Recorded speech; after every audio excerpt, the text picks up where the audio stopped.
NDMA, the National Disaster Management Authority, said that it was a minuscule technical leak which occurred last night from the same chemical plant at Vizag. NDMA said this leak was required to bring the container under control. NDMA also added that the leak is now under control. The process of neutralization is underway.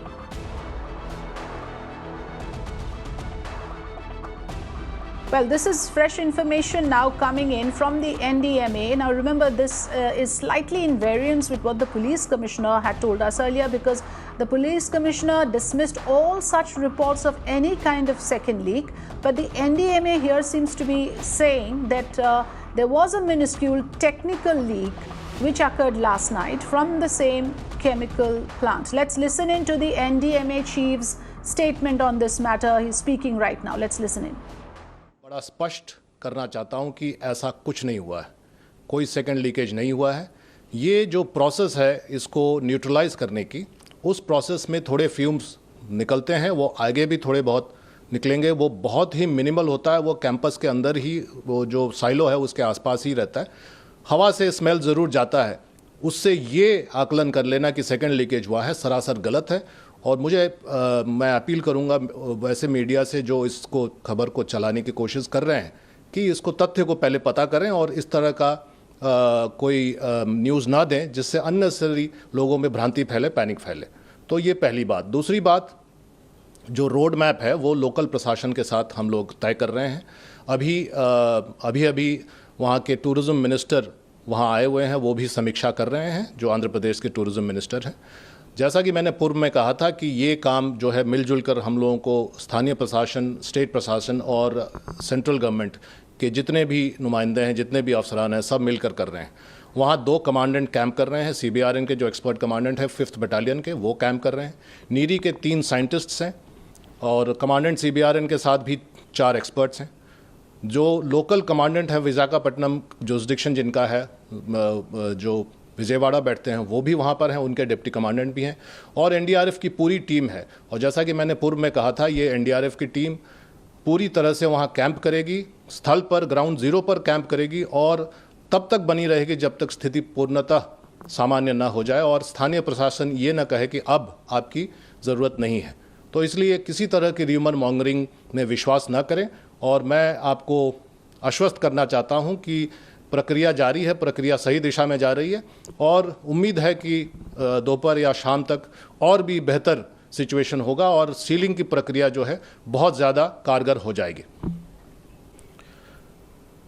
On behalf of NDRF, this is an update on the current situation in the Vizag gas leak.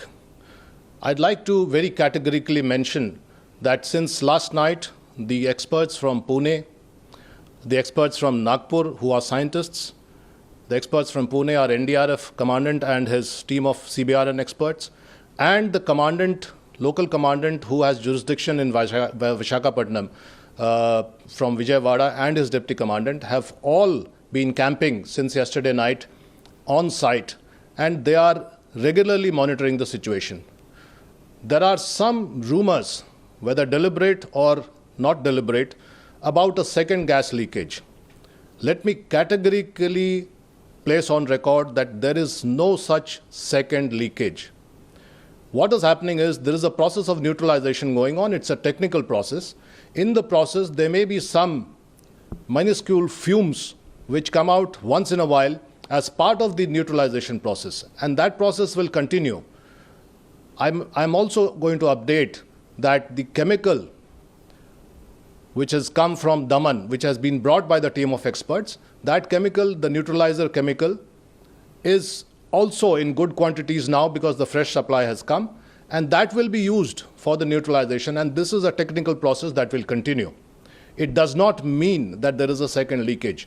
So it is a very irresponsible thing to say that there is a second leakage, and this should be avoided in the interest of the nation, in the interest of the local people, and the recovery that has already happened, and the situation that has almost become normal.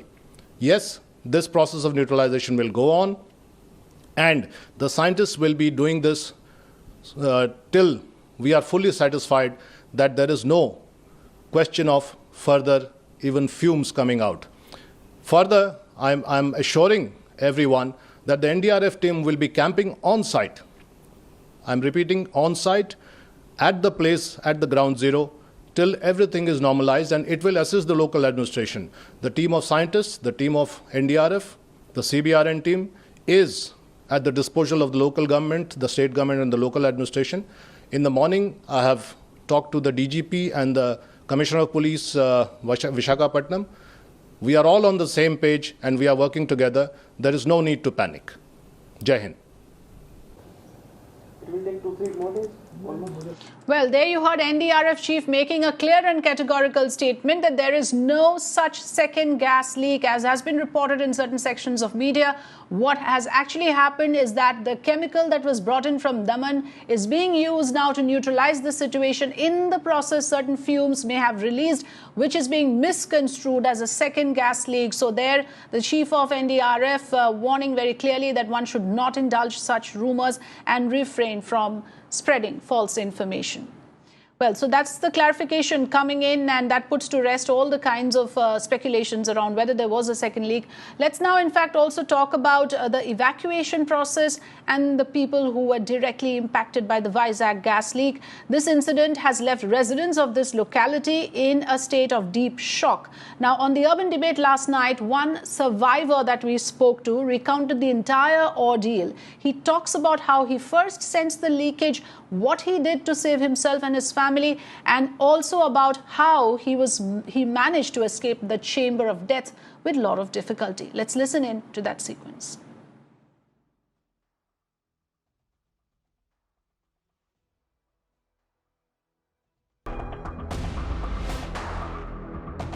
In news that we are breaking to you, a chemical named para-tertiary butyl catechol, popularly known as PTBC, has reached Visakhapatnam via a special cargo flight.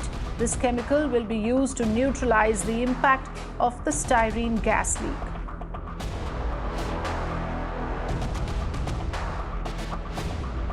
Well, here's the latest development on the Vizag gas leak case. A neutralizing chemical by the name PTBC has been brought in order to neutralize the effect of the styrene gas leak. The chemical will be now used and sprayed in the area to disinfect and to neutralize the impact or the contamination caused by the styrene. This chemical has already reached Visakhapatnam, and very shortly it will be used to disinfect and to neutralize the effect of styrene gas.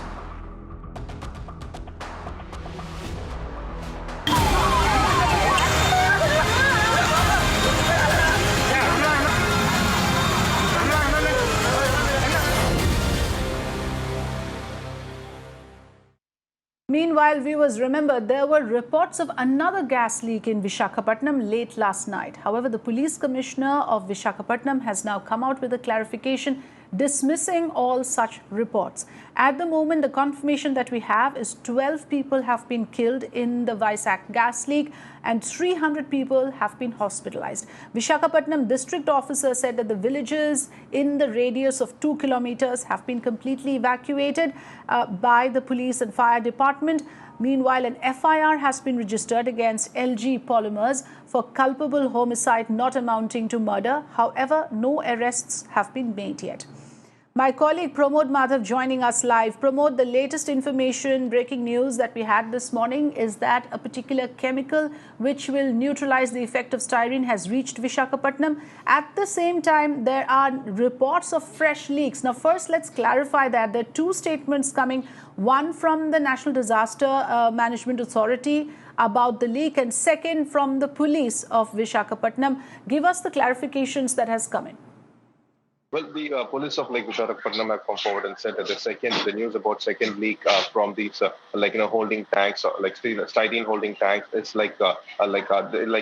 they claim that it was not true. But however, just like you mentioned, NDRF team has come forward and said that a minuscule leak had occurred, and they have plugged it. In fact, from ground, we are coming to know that it will take almost another 12 hours for them to completely, handle the situation, and that's the reason this tetra butyl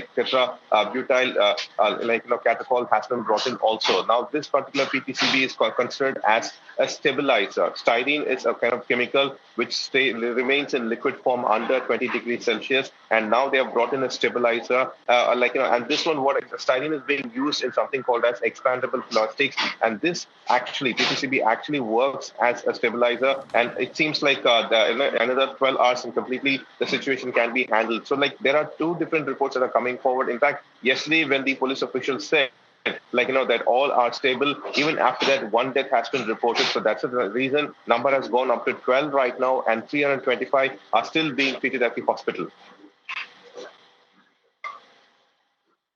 Yes, at the same time, Pramod, you are sending us inputs about how over 4,500 people have been evacuated from the radius of 2 kilometers. Where are they being kept? What is their plight, and what is the status of the injured? Because we're getting information a lot of people had to sleep in makeshift shelters. Are they being taken care of? Well, we have two different zones surrounding this LG Polymer factory. The first one is a core zone that is 1.5 kilometers, and the second one is almost 2 kilometers zone, something like a buffer zone where there was not much impact, but still people had eye irritation and skin irritation as such. Many have left the area and they have gone to their relatives' place or various other hometowns and such things like that. But however, many people from the core zone have been shifted to hospital, and just like you mentioned, makeshift shelters have also been created. This is that's where they have been hold up for now. It seems like they can't return for another 48 hours. Information has to be confirmed by the authorities, because just like you mentioned, the chemical has been brought in. PTCB, there are two things that's also being discussed. Either the styrene gas can be contained within the tank itself, and then probably spraying of PTCB also could occur in the surrounding area. But yesterday, the authorities claimed that in the surrounding areas, around the LG Polymer factory, the gas has been neutralized. So we're not exactly sure what they're going to do with this PTCB currently. All right, Pramod, thanks for joining us with the latest information. We are also running on our screens the sections under which LG Polymers have now been booked for culpable homicide not amounting to murder. The various sections related to criminal negligence, creating an atmosphere noxious for health, creating public health hazard. All of these sections are being applied. Negligent conduct with regard to storing combustible material.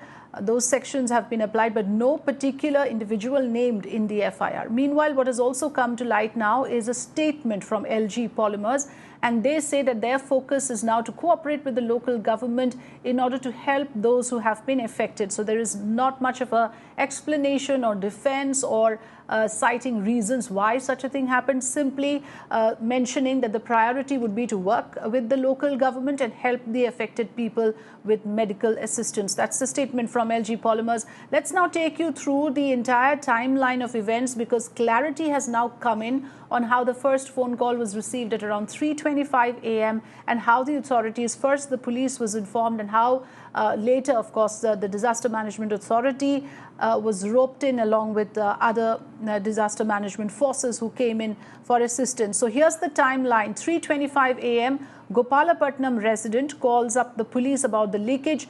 3:26, senior inspector and 4 constables leave for this village. 3:35 a.m. the police reach the spot and call the fire station and the ambulance. Evacuation of 4,000 families living in the vicinity begins at 3:40 a.m. 3:45 to 4 a.m. fire department and 12 rakshaks reach the spot and they start the evacuation process.